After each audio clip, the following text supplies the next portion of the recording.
இல்லை பிள்ளை ஏதாவது அசிங்கம் பண்ணியிருக்கோமோ, பிள்ளைக்கு ஏதாவது பூச்சி கடிச்சிருக்கோமோ, அது அழுதுருக்கோமோ, அந்த சத்தம் வெளியில கேட்டிருக்கோமோ, இல்லை யாராவது வந்து தூக்கிட்டு போயிருப்பாங்களோ, எவ்வளவு ஒரு படபடப்பு இருந்திருக்கோம் யோசிச்சு பாருங்க.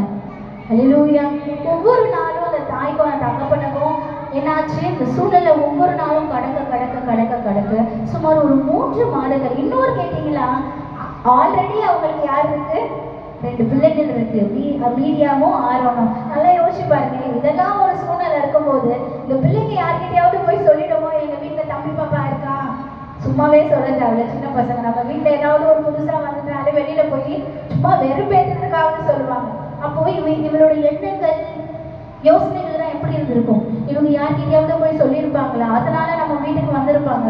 ஏன்னா சுத்தி எல்லா இடத்துலயுமே எந்த ஆண் பிள்ளைகள் பார்த்தாலுமே அந்த வீட்டுல இருந்து பிடிங்கி அப்போ சுத்தி இருக்கிற எல்லா வீடுகளிலும் என்ன காணப்பட்டிருக்கும்? அழுகுறலும், சஞ்சலமும், சோகமோ, வருத்தம் எல்லாமே காணப்பட்டிருக்கும். அப்படி இருக்கும்போது உன் வீட்டுல மட்டும் குழந்தை இருக்கேன்னு சொல்லிட்டு சும்மா இருந்திருப்பாங்களா? நீங்களா இருந்தா என்ன பண்ணியிருப்பீங்க? நான் எதுவும் சொல்லல, ஆண்டவருக்கு தெரியும் உங்களோட எண்ணங்கள், ஏக்கங்கள் எல்லாமே. ஹல்லேலூயா, ஹல்லேலூயா. எல்லாருமே நல்லவங்க. ஹல்லேலூயா, ஹல்லேலூயா. நான் இப்ப நல்லா சொல்றேன், கவனிங்க. மற்றவங்க என்ன கஷ்டப்பட்டிருந்தால், அதாவது மற்றவங்க ஆசீர்வாதமா இருந்தவங்களுக்கு அந்த ஆசீர்வாதம் கிடைக்கலையா, அவங்கள பார்த்து பொறாமப்படாதீங்க. ஹல்லேலூயா. அவங்கள ஏசி பேசாதீங்க. ஹல்லேலூயா. ஒருத்தவங்க உங்களுக்கு கெடுதலே பண்ணாலும் அவங்கள ஆசீர்வதிச்சுட்டு போங்க. ஹல்லேலூயா, ஹல்லேலூயா, ஹல்லேலூயா. இது பெருமைக்காக இல்லை, எனக்கு இருக்கிற ஒரு குணம். எவ்வளவு பிரச்சனை நடந்தாலும் அன்னைக்கு நைட்டு தூங்கி காலையில எழுந்திரிச்சோன்னா அது அப்படி மறந்துடும். ஹல்லேலூயா, ஹல்லேலூயா. ஏன்னா இது மனுஷனோட குணம். மனசு உள்ள கசப்பு, சஞ்சலம், பொறாமை, இது எல்லாமே இருக்குது. நேச்சர், இது யாராலையும் மாற்ற முடியாது. ஆனா அந்த சூழ்நிலையை நீ மிதிச்சு ஏறி கடந்து போகும்போது அதை விட ஆசீர்வாதமான காரியங்களை ஆண்டவர் ஒரு வாழ்க்கையில கட்டளையிடுவார். ஹல்லேலூயா, ஹல்லேலூயா. இப்போ உங்க மனசுல கையை வச்சு தொட்டு சொல்லுங்க, ஆண்டவரே என் மனசுல கசப்பு இல்லை. யாரும் வாயை திறக்க மாட்டேங்கிறீங்க. ஆண்டவரே நான் யாரெல்லாம் பேசணும் அவங்கள எல்லாரையும் நான் நேசிக்கணும். சத்தமா சொல்லுங்களேன். ஹல்லேலூயா. நான் யார்கிட்டலாம் பேசாம இருக்கிறேனோ, என் கசப்பை மறந்து அவங்க கிட்ட பேசணும். என் மனசுல எந்த கசப்பும் இல்லை ஆண்டவரே. நான் யெகோவாவை போல விசுவாசமா இருக்கணும், மற்றவங்களுக்கு விட்டு கொடுக்கிறவங்களா இருக்கணும். சத்தமா சொல்லலாமே. ஆண்டவரே, செல்வமா வாயை திறக்க மாட்டாங்க. ஹல்லேலூயா, ஹல்லேலூயா. வாயை திறந்து நம்ம சொல்லதான் ஆசீர்வாதங்கள் பெறுவோம். ஹல்லேலூயா. நம்மளை சுற்றி எத்தனை பேர் நம்மளை ஏளனமா பேசினாலும் கவலையே படாதீங்க. ஹல்லேலூயா. நீங்க ஆண்டவருக்கு உண்மையா இருந்தீங்களா, ஆண்டவர் உங்களை உயர்த்துவா. நம்ம மறுபடியும் வசனத்துக்குள்ளாக கடந்து வருவோம். யாத்திராகமம் 1:22 வாசிங்களேன். அப்போது பார்வோன் நம்ம பிறக்கும் ஆண் பிள்ளைகளை எல்லாம் நதியிலே போட்டு விடவும், பெண் பிள்ளைகளை எல்லாம் உயிரோடு வைக்கவும் நம் ஜனங்கள் எல்லோருக்கும் கட்டளையிட்டான். இது நம்ம ஆல்ரெடி பார்த்தோம். நல்லா கவனிங்க. இந்த உலகம் ரொம்ப கெட்டு போன உலகம். ஹல்லேலூயா. இந்த உலகம் ரொம்ப மோசமான உலகம். ஒருத்தர் நல்லா இருந்தாலே கிடைக்காது. இது நேச்சுரலான ஒரு சில விஷயம். ஆண்டவருக்குள்ள இருக்கிறவங்களே என்ன செய்வாங்க, ஒரு சில நேரத்துல கசப்ப மனசுல வச்சுட்டு பெரிய காரியங்கள் எல்லாம் பேசுவாங்க. ஹல்லேலூயா, ஹல்லேலூயா, ஹல்லேலூயா. எத்தனை பேர் அந்த சூழ்நிலையை கடந்து வந்திருக்கிறீங்கன்னு எனக்கு தெரியாது, ஆனா ஆண்டவர் பார்த்திருக்கிறார். ஹல்லேலூயா, ஹல்லேலூயா. சத்தமா சொல்லலாமே. அவ அந்த சூழ்நிலையை குறித்து கம்ப்ளைண்ட் பண்ணல. எங்குமே போய் எனக்கு இந்த சூழ்நிலை வந்துருச்சு எங்கேயும் போய் கஷ்டப்படல. ஹல்லேலூயா. மாறாக யாரை நோக்கி பார்த்தா? தேவனை நோக்கி பார்த்தா. ஹல்லேலூயா, ஹல்லேலூயா. எல்லா இடத்துலயும் குழந்தைங்களை சாவடிக்கிறாங்க, எல்லா இடத்துலயும் அழுகுறல் கேட்குது. இந்த அழுகுறல் மத்தியில இந்த பிள்ளைய நம்ம பார்த்துக்கணும். இந்த பிள்ளைக்கு காலையில போனா நம்ம நைட்டு தான் வரும், அதுக்கு தேவையான எல்லா காரியங்களையும் சந்திக்கணும். ஒரு குறிப்பிட்ட ஒரு 3 மாசத்துக்கு அப்புறம் அந்த பிள்ளை நார்மலா ஒரு பிள்ளை 3 மாசம் வரைக்கும் நல்லா தூங்கும். 3/4 நேரம் தூங்கிட்டு தான் இருக்கும், பிரச்சனை இல்லை. ஒரு 3 மாசம் தாண்டினதுக்கு அப்புறம் ஒவ்வொரு பிள்ளைகளுடைய சூழ்நிலை, எல்லார் வீட்லயும் பிள்ளைகள் இருந்திருப்பார்கள். நீங்க அந்த ஸ்டேஜை கடந்து வந்திருப்பீங்க. 3 மாசத்துக்கு அப்புறம் பிள்ளைகளுடைய சூழ்நிலை எப்படி இருக்கும்? கத்தும், கூச்சல் போடும், என்ன பண்ணும், சத்தமா வீண் வீண் வீண் வீணு எல்லாமே பண்ணணும். அதுக்கு மேல அவளால என்ன செய்ய முடியல, பார்த்துக்க முடியல. அவங்க ரொம்ப ஆசைப்பட்ட ஒரு ஆசீர்வாதம் இப்ப அவன் என்ன செஞ்சு ஆகணும், அதை விட்டு கொடுக்கணும், அதை விட்டு கொடுக்கணும். ஆனா அவளுக்கு அதை விட்டு போகிறதுக்கு இஷ்டம் இல்லை. நல்லா கவனிங்க. தைரியம் உள்ள ஒரு அம்மாவா நம்ம யாத்திராகமம் 2ஆம் அதிகாரம் 1-2 வாசிங்களேன். லேவியின் குடும்ப ஆமென். ஒருவன் ஆமென். லேவியின் குமாரத்திகளில் ஒருத்தியை விவாகம் ஆமென். பண்ணினான். ஆமென். அந்த ஸ்திரீ கர்ப்பவதியாகி ம். ஒரு ஆண் பிள்ளையை பெற்று ம். அது அழகுள்ளது என்று கண்டு அதை 3 மாதம் ஒளித்து வைத்தாள். ஹalleluya. மோசே பிறக்கும் போது எப்படி இருந்தாராம்? நான் ஆல்ரெடி சொன்ன இஸ்ரவேலர்கள் எல்லாம் எப்படி இருப்பாங்க? ரொம்ப கல்லரா அழகா இருப்பாங்க. இந்த பிள்ளை பிறக்கும் போது அந்த பிள்ளைய மூஞ்சியை பார்க்கும்போது இந்த பிள்ளைய சாகடிக்கணும்னு யாருக்குமே எண்ணம் வராது. அந்த அளவுக்கு ரொம்ப அழகா இருந்தாரா மோசே. ஹalleluya. வரலாறுல நீங்க அவரை பறிச்சு பார்க்கும் போதுலாம் நிறைய அவரை பத்தி சொல்லியிருக்காங்க. இப்போ அதுக்கு நமக்கு நேரம் இல்லை. நான் ஆல்ரெடி சொல்லிட்டேன் இந்த நைல் நதியை பத்தி. அதுல என்னென்னலாம் பிரச்சனை இருக்குன்னு ஏற்கனவே சொன்னேன். இப்போ என்ன நடக்குதுன்னு பார்த்தீங்கன்னா ரொம்ப ஸ்ட்ராங்கா இருந்தாங்க அவங்க அந்த விஷயத்துல. என் பிள்ளை என்ன செய்யக்கூடாது? சாகக்கூடாது. என் பிள்ளையோடைய ஆசீர்வாதத்தை நான் இப்போ விட்டு கொடுக்குறேன், ஆனா இந்த ஆசீர்வாதம் எனக்கு வேணும்னு சொல்லி ரொம்ப ஃபெய்த்தோட ரொம்ப விசுவாசமா அந்த இடத்துல நிற்கிறாங்க. நல்லா கவனிங்க. உலகம் ஒன்று சொல்லும், சூழ்நிலைகளும் நான் மாற்றோம். சூழ்நிலைகள் தலைகீழா மாறும். இது முடியாது, உன்னால செய்ய முடியாது, இது உனக்கு லாக்கே இல்லை, உனக்கு சரிபட்டே வராது, நீ இதெல்லாம் செஞ்சினா நம்ம லாங்குவேஜ்ல உட்படவே மாட்டேன்னு சொல்லுவாங்க. ஹalleluya. ஆனாலும் என் தேவன் உன்னை வேறு பிரிச்சிருக்கிறாருன்னா உன்னை நிலைநிறுத்ததா, உன்னை சாய்க்க இல்லை. ஹalleluya. ஹalleluya. கரங்களை தட்டி சத்தமா, ஆவியானவரே என் சூழ்நிலையை நான் பார்க்கல, என்னை சுத்தி இருக்கிற சுற்றத்தாரை நான் பார்க்கல, என்னை பேசி பேசுற நாவுகளை நான் பார்க்கல, மாறாக நான் யாரை பார்க்கிறேன்? என்னை உருவாக்கி வேர் பிரித்து எடுத்து என்னை தெரிந்து கொண்டு முன்குறித்து என்னை இந்த நாளில உங்களுடைய சமூகத்துக்கு நேராக நிலைநிறுத்திருக்கீங்களே, உங்களை மாற்றவங்க நான் பார்க்கறேன்னு சொல்லி அந்த வைராக்கியத்தோட அன்னைக்கு அந்த எகோபேத்துக்கு இந்த வைராக்கியம் இன்னைக்கு உங்களுக்கு இருக்கும்னா நீங்க எந்த ஆசீர்வாதத்தை இழந்தீங்களோ அந்த ஆசீர்வாதம் உங்களுக்கு எப்படி வரப்போகுது? இன்ட்ரெஸ்டோட வரும். நான் இன்ட்ரெஸ்டோட இவங்களுக்கு எப்படி வந்ததுன்னு சொல்றேன். நல்லா கவனிங்க. சத்தம் வரும் தெரிஞ்சிச்சு. 3 மாசம் வரைக்கும் அவங்களால வச்சுக்க முடியல. என்ன பண்றாங்க? இப்போ அந்த ஆசீர்வாதத்தை விட்டு கொடுக்கணும். என்ன பண்றாங்க? மோசைய ஒரு பாஸ்கெட்ல, அதாவது ஒரு கூடையில வச்சு அந்த கூடையை சுத்தி கீழும் பிசுனும் பூசி என்ன செய்யறாங்க?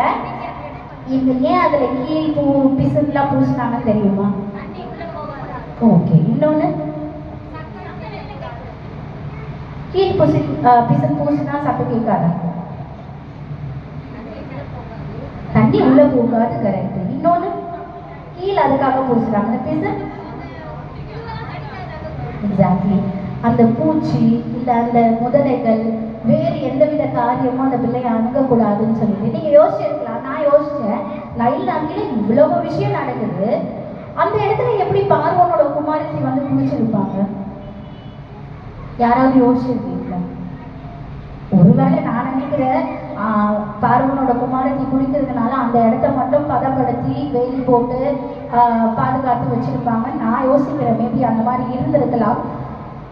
அப்படி ஒரு இடத்துல வந்துட்டு என்ன செய்யறாங்கன்னா, இதை நம்ம என்ன செய்வோம்? நாணல்களுக்கு மத்தியில் நம்ம என்ன செய்வோம்? நாணல்கள்னா பேப்பர் செய்யறாங்கல்ல, பேப்பர் இப்போ நம்ம பேப்பர் இருக்கோம்ல, இதுக்கு பேர் வந்து பேப்பிரஸ்ன்னு சொல்லுவாங்க. சரிங்களா? எபிரேய மொழியில அந்த ஒரு செடியில இருந்து தான் இந்த பேப்பர்கள் வந்து தயாரிக்கப்படுது. சரிங்களா? ஸோ அந்த காலத்துலலாம் வேதாகமம் வந்து அந்த மாதிரி பேப்பர்ல தான் ஒரு சுருள் மாதிரி செஞ்சு எழுதி பதப்படுத்தி வைப்பாங்க. அதுதான் இன்னைக்கு நம்ம கையில ஒருங்கிணைச்சி நம்மளுக்கு ஒரு புத்தகமா கொடுக்கப்பட்டிருக்கு. ஹல்லேலூயா. ஹல்லேலூயா. சத்தமா சத்தமா ஹல்லேலூயா. ஹல்லேலூயா. சத்தமா சொல்லுங்களேன். சத்தமா சொல்லுங்களேன். ஹல்லேலூயா. உங்க எத்தனை பேர் யோசிக்கிறீங்க, என் பிள்ளையும் ஒரு ஆசீர்வாதத்தின் பிள்ளையா மாறும்? பிள்ளைன்னு சொல்றது நான் பிள்ளைகளை மாத்திரம் அல்ல, உங்களுக்கு வந்து கொடுக்கப்படுகிற ஒவ்வொரு வாக்குத்தத்தமும் உங்க பிள்ளைகள் தான். ஹல்லேலூயா. ஹல்லேலூயா. ஹல்லேலூயா. உலக பிரகாரமா கிடைக்கிற பிள்ளைகள் மாத்திரம் உங்களுக்கு ஆசீர்வாதம் இல்லை. என் ஆண்டவர் உன்னை குறிச்சு என்னென்ன வாக்குத்தத்தத்தை உன் வாழ்க்கையில விதைச்சிருக்கிறாரோ இது எல்லாமே உனக்காக கொடுக்கப்பட்ட பிள்ளைகள். இந்த பிள்ளைய நீ ஒரு பெருசா ஒரு இடத்துக்கு கொண்டு போய் நிறுத்தணும்னா அந்த பிள்ளையை எப்படி நீ பராமரிச்சு ஒவ்வொரு ஸ்டேஜ்லயும் அதை நீ கடந்து போய் எல்லாவித காரியங்களும் அதுக்கு செஞ்சு அது ஒரு லெக்க அடையிற வரைக்கும் நீ பாதுகாப்பியோ, அதே மாதிரி ஆண்டவர் உனக்கு கொடுக்கப்பட்ட வார்த்தைகளை மனசுல வச்சு ஒவ்வொரு நாளும் நீ தியானிச்சு அறிக்கையிட்டு எனக்கான வார்த்தை, எனக்காக கொடுக்கப்பட்ட வாக்குத்தத்தத்தின் பிள்ளை, இந்த பிள்ளைய நானே கடைசி என்னுடைய மூச்சு நிற்கிற வரைக்கும் என்னுடைய முடிவு பரியந்த மட்டும் இதை நான் என்ன செய்யணும்? காப்பாற்றணும். பிள்ளைய பெற்றுட்டு அப்படியே விட்டுருவீங்களா? பிள்ளைய பெற்றுட்டு அப்படியே விட்டுருவீங்களா? அப்புறம் எப்படி ஆண்டவரோட வாக்குத்தத்தத்தை மட்டும் விட முடியும்? ஹல்லேலூயா, ஹல்லேலூயா. ஆண்டவர் உங்களுக்குன்னு வார்த்தையை கொடுக்குறாருன்னா அது கண்டிப்பா பெரிய காரியங்களை செய்யறதுக்கு தான். ஹல்லேலூயா. கரங்களை உற்சாகமா தூக்கி தட்டுவோமா? ஹல்லேலூயா, ஹல்லேலூயா. சில மைண்ட்ல என்ன ஓடிட்டு இருக்கு தெரியுமா? என் பிள்ளையா இதுவா, இதையா கடைசி வரைக்கும்? நான் எதுவும் சொல்லலப்பா, நான் எதுவும் சொல்லல. ஹல்லேலூயா. பிள்ளைகளோட சுபாவம் அதுவாக தான் இருக்கும். ஹல்லேலூயா. அதுங்களோட நேச்சரே அப்படிதான். அதுக்காக நம்ம அதுங்களை குறைவு சொல்ல முடியாது. அதே நேரத்துல அது தவறு செஞ்சா நம்ம என்ன செய்யணும்? கண்டிக்கணும். ஹல்லேலூயா, ஹல்லேலூயா. கரங்களை உயர்த்தி சத்தமா, ஆண்டவரே என் ஆசீர்வாதம் என்கிட்ட இருந்து போனாலும் அதை நீங்க எப்படி தருவீங்க? இன்ட்ரெஸ்டோட தருவீங்க. ஆண்டவரே நான் விசுவாசிக்கிறேன். அன்னைக்கு கோபத்துக்கு இருந்த விசுவாசம் இன்னைக்கு ஏக்குள்ள நீங்க விதைச்சிருக்கீங்க. இந்த விசுவாசத்தை நான் காப்பாற்றணும் அப்படின்னு சொல்லிட்டு அறிக்கையிடுங்க. ஹல்லேலூயா. இப்ப நம்ம தொடர்ந்து வேகத்துக்குள்ளாக வரும். ஒரு 10 நிமிஷத்துல முடிச்சுக்கோங்க, கவலைப்படாதீங்க. ஹல்லேலூயா. நல்லா கவனிங்க. நீங்க எதெல்லாம் நேசிக்கிறீங்களோ அதை விட்டு கொடுக்கும் போதுதான் அதோட ஆசீர்வாதத்தை உங்களால காண முடியும். ஹல்லேலூயா, ஹல்லேலூயா. யாத்திராகமம் 2:4 வாசிங்க.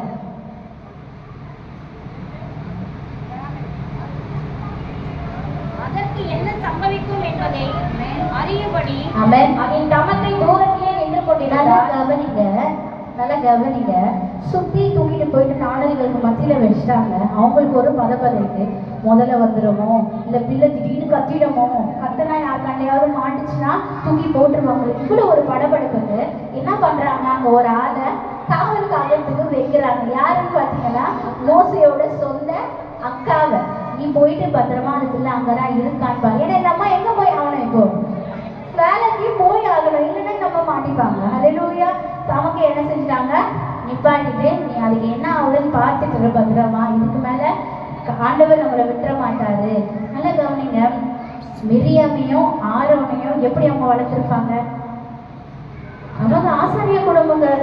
அப்போ அவங்களுக்கும் ஆண்டவரோட போதனை இது நல்லது, இது சரி, இப்படி சூழ்நிலை இருக்கு, இது அதனாலதான் நம்ம தம்பி என்ன செய்யறோம், இந்த மாதிரி அங்க விடுறேன் அப்படின்னு சொல்லும் போது என்ன ஆகுதுன்னா அந்த இடத்துல தூரத்துல இருந்து பார்த்துட்டு இருக்கா.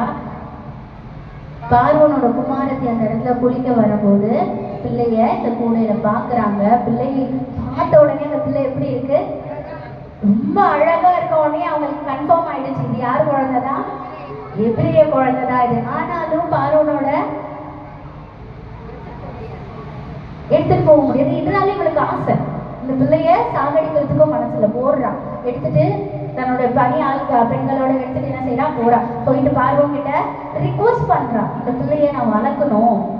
பார்வோனுக்கு இஸ்ரவேலரை பார்த்தாதான் சுடு சுடு சுடுன்னு இருப்பாரு. ஆனா தன்னுடைய சொந்த பிள்ளையாச்சு, அவ கேட்டு ஆசைப்பட்டு நம்ம இல்லைன்னு சொல்ல முடியுமா? சரி வளர்த்துக்கோ, வளர்த்துக்கோ. ஆனா பார்வோனுக்கு தெரியாது அந்த பிள்ளைதான்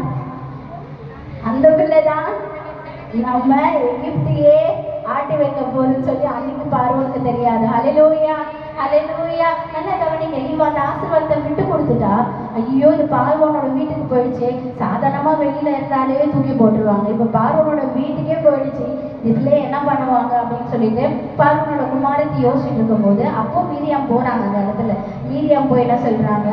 அம்மா அம்மா எனக்கு ஒரு ஐடியா இருக்கு. இந்த பிள்ளை இப்பதான் பிறந்து 3 மாசம் ஆயிருக்கும். இதுக்கு பால் கொடுக்கறதுக்கு இஸ்ரவேல் ஜனங்க நிறைய பேர் இருக்காங்க. நிறைய பேரோட ஆண் குழந்தைகள் எல்லாம் என்ன செஞ்சுட்டீங்க? சாகடிச்சிட்டீங்க. அவங்க எல்லாராலையும் என்ன செய்ய முடியும்? பிள்ளைக்கு ஆகாரம் கொடுக்க முடியும். நான் போயிட்டு யாரையாவது கூட்டிட்டு வரட்டுமா அப்படின்றான். ஹல்லேலூயா. நல்லா யோசிங்க. நீங்க எவ்வளவு சூழ்நிலையில உங்களை நெருக்கினாலும் உங்களை காப்பாற்றுறதுக்குன்னு ஒரு தூதர் உங்க பக்கத்திலேயே வச்சிருப்பாரு ஆண்டவர். ஹல்லேலூயா. உங்களுக்கு தெரியாது, உங்களால பார்க்க முடியாது. ஆனாலும் உங்க பக்கத்திலேயே உங்களை சூழ்நிலையில இருந்து காப்பாற்றுறதுக்குன்னே ஒரு தூதரை பக்கத்துல வச்சிருப்பாங்க. ஹல்லேலூயா, ஹல்லேலூயா. அன்னைக்கு மோசையை காப்பாற்றுறதுக்கு ஒரு தூதர் அவங்க சகோதரி மிரியாமே பக்கத்துல இருந்தாங்க. ஹல்லேலூயா. போறாங்க, போயிட்டு யாரை கூப்பிடுறாங்க? அவங்க அம்மாவையே பிடிச்சுன்னு கூட்டிட்டு வராங்க. ஹல்லேலூயா. நல்லா யோசிச்சு பாருங்க. இந்த ஆசீர்வாதம் என்கிட்ட விட்டு போயிடுச்சு, இது அவ்வளவுதான், இந்த ஆசீர்வாதத்தை மறுபடியும் என் கையில வராது அப்படின்னு சொல்லிட்டு, ஆனாலும் இந்த ஆசீர்வாதம் உயிரோட இருந்தா போதும். அவரோட எண்ணம் எல்லாம் அப்படி விட்டு கொடுக்க ஆரம்பிச்சா. நீ நல்லா கவனி. நேசிச்ச ஒண்ணு அவ விட்டு கொடுத்த போதுதான் அவ கையில என்ன வருது? ரிட்டர்னு கவனிங்க. அப்பாயின்மெண்ட் ஆர்டரோட வருது, கவர்மெண்ட் ஜாபோட வருது. ஹல்லேலூயா, ஹalleluya. ஏன்னா எகிப்தோட கவர்மெண்ட் யாரு? பார்வோன்னா. ஹalleluya. எகிப்து ஆட்சி செஞ்சது பார்வோன் தான். பார்வோன் கிட்ட இருந்து ஆர்டர் வருது, இந்த பிள்ளை என்ன செய்யணும், அது பால் மறக்கிற ஸ்டேஜ் வரைக்கும் நீ அதை என்ன செய்ய, எடுத்துட்டு போயிட்டு அதை பராமரி. இப்ப போறா அவ இடத்துக்கு பிள்ளைய தூக்கிட்டு. இதுக்கு முன்னாடி பிள்ளைய என்ன செஞ்சிருந்தா? ஒளிச்சு ஒளிச்சு ஒளிச்சு ஒளிச்சு. கவனிக்க, அவ பிள்ளைய பெற்று அந்த 3 மாசத்துல அவளோட உடல் ரீதியா வீக்கா இருந்திருப்பா. போவா, வேலை செய்வா, நைட்டுக்கு வருவா, அந்த பிள்ளைய பராமரிப்பா. ஆனா இப்ப அவகிட்ட கவர்மெண்ட் ஆர்டர் இருக்கு. என்ன பண்றா? எடுத்துட்டு போறா. கவனிக்க, கவர்மெண்ட் ஆர்டர்னா உங்களுக்கு அப்படி விட்டுருவாங்களா? கவர்மெண்ட் வீடு கொடுப்பாங்க, கவர்மெண்ட் சாப்பாடு கிடைக்கும், கவர்மெண்ட்ல இருந்து எல்லா சலுகைகளும் உனக்கு கிடைக்கும். ஹalleluya. அவன் அந்த 3 மாசம் எதெல்லாம் எழுதாலோ அது எல்லாமே அவனுக்கு எப்படி வருது? இன்ட்ரெஸ்டோட வருது. இன்ட்ரெஸ்டோட வர்றது இல்லாம உன் ஆசீர்வாதத்தை தற்காத்து கொள்கிறதுக்கு உனக்கே சம்பளம் கொடுக்குறாங்க. ஹalleluya, ஹalleluya. அவரோட எண்ணம் எப்படி இருக்கும்? ஹalleluya. நல்லா யோசிச்சு பாருங்க. அந்த தாய் தன்னுடைய பிள்ளையை கொடுக்கும் போது இருந்த சூழ்நிலை விட இப்ப அவளுக்கு எவ்வளவு ஒரு சந்தோஷமான காரியங்களுடைய வாழ்க்கையில வந்திருக்கும். ஹalleluya, ஹalleluya, ஹalleluya. அவன் அந்த பிள்ளைய வளர்க்க வளர்க்க வளர்க்க, நான் ஆல்ரெடி சொன்னேன். இப்ப சொல்லுங்க, மோசே எப்படி இவ்வளவு புத்தகங்களை எழுதியிருப்பார்? தாய் வளர்க்கும் போது ஒவ்வொரு நாளும் அந்த காரியத்தை எல்லாம் சொல்லி சொல்லி, இந்த வசனம் இருக்குல்ல, யாத்திராகமம் 1:2, எகோபேத்துக்கும் அம்ரானுக்கும் ஒரு ஆண் பிள்ளை பிறந்தது, அழகா பிறந்தது. அப்ப மோசே இல்லவே இல்லை. ஆனா மோசேக்கு எப்படி இந்த காரியம்லாம் தெரிஞ்சிருக்கும்? அவங்க அம்மா ஒவ்வொரு நாளும் அந்த பிள்ளைக்கு என்ன செஞ்சிருப்பாங்க? வேதத்துல உள்ள ஒவ்வொரு காரியங்களையும் விவரிச்சு, இப்படிலாம் நடந்தது, இந்த சூழ்நிலையெல்லாம் உன்னை காப்பாத்துனாங்க, இந்த சூழ்நிலையில இவ்வளவு பேர் உனக்கு வந்து உதவி செஞ்சாங்க, இப்படிலாம் நீ பார்வோனால பாதுகாக்கப்பட்ட, எவ்வளவு காரியம். ஹalleluya, ஹalleluya. இப்ப சொல்லுங்க, நீங்க எல்லாம் உங்களோட ஆசீர்வாதத்தை விட்டு கொடுக்க ரெடியா இருக்கீங்களா? இல்லங்க. எத்தனை பேர் நீங்க ஆசைப்பட்ட காரியத்தை விட்டு கொடுக்கறதுக்கு ரெடியா இருக்கீங்க? சத்தமா, சத்தமா. இன்னைக்கு நீங்க விசுவாசத்துல எதெல்லாம் விட்டு கொடுக்குறீங்களோ அதை விட்டு கொடுக்கும் போது அது 1000 மடங்காக ஆசீர்வாதத்தின் காரியங்களை தேவன் மாற்றுவார். ஹalleluya. ஏசாயா எழுதின புத்தகம் 7ஆம் அதிகாரம் 9ஆம் வசனத்தை வாசிக்கிறீங்களா? ஏசாயா 7ஆம் அதிகாரம் 9ஆம் வசனம்.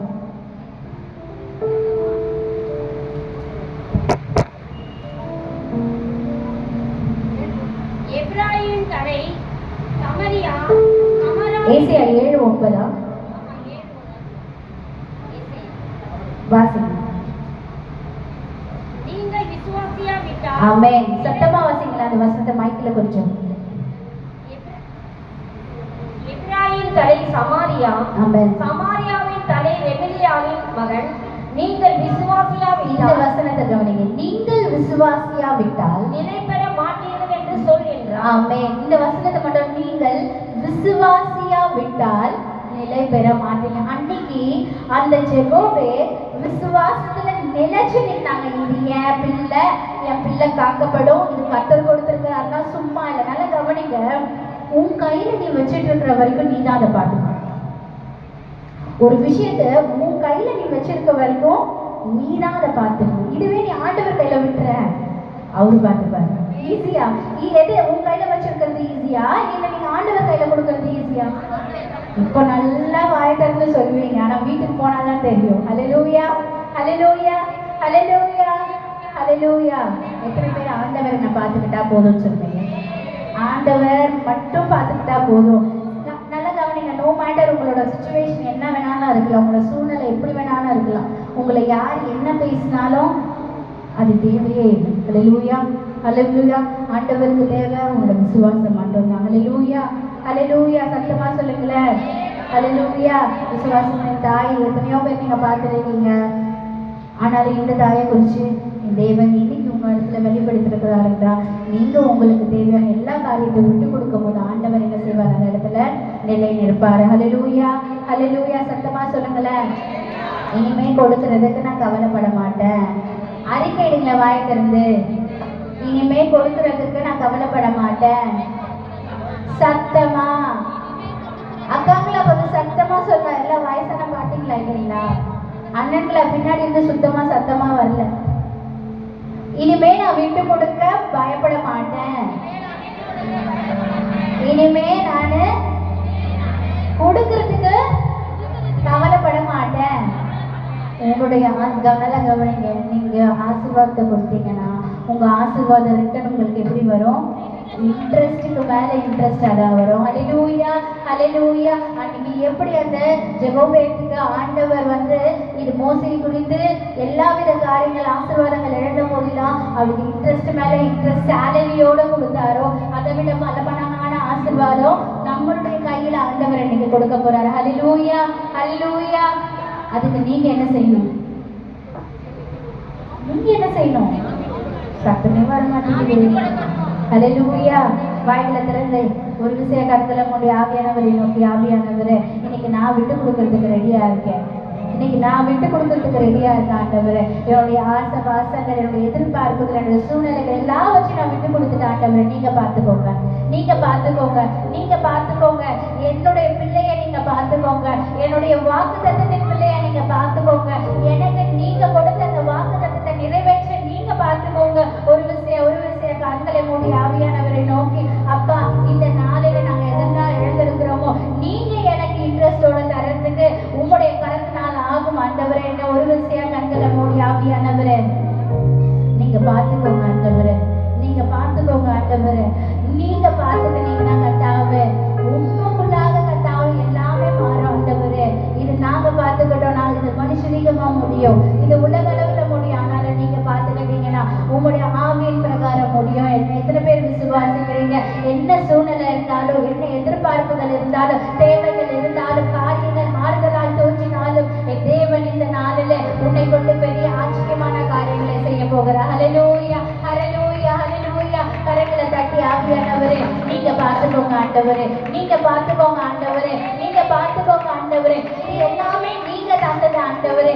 இந்த நாள்ல நாங்க இங்க நிக்கிறேன்னா நீங்க தந்தது. நான் ஒரு விஷயம் ஆவியானவரை நோக்கி ஹல்லேலூயா, ஹல்லேலூயா, ஆமென். ஹல்லேலூயா, ஹல்லேலூயா, ஆமென். ஹல்லேலூயா, ஹல்லேலூயா, ஆமென். ஹல்லேலூயா, ஹல்லேலூயா, ஆமென். கரங்களை உயர்த்தி ஆவியானவரை நோக்கி ஒரு 2 நிமிஷம் ஆவியானவரே இன்னைக்கு பேசின இந்த வார்த்தை இன்னையோட முடிஞ்சு போறதில்ல ஆண்டவரே. இது என் விசுவாசத்தை கர்த்தாவே வேரூன்றி கர்த்தாவே வளர செய்ய ஒரு நீரூற்றா இருக்கிறது ஆண்டவரே. நீங்க என்ன கர்த்தாவே